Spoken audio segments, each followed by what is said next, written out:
Hey everyone, in this video we're going to be comparing CachyOS and EndeavourOS.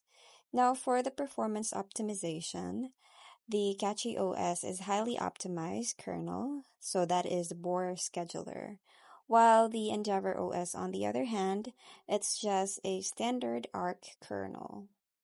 Next is if it's beginner friendly.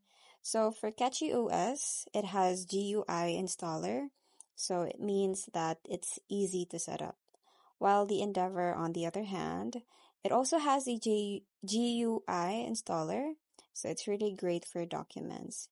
So on this one, it's just a tie. Next is the package manager.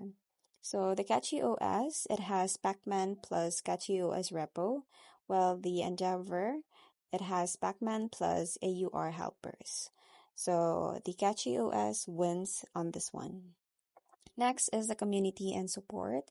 So the CachyOS, it has a growing community, while the Endeavor, it has large established community.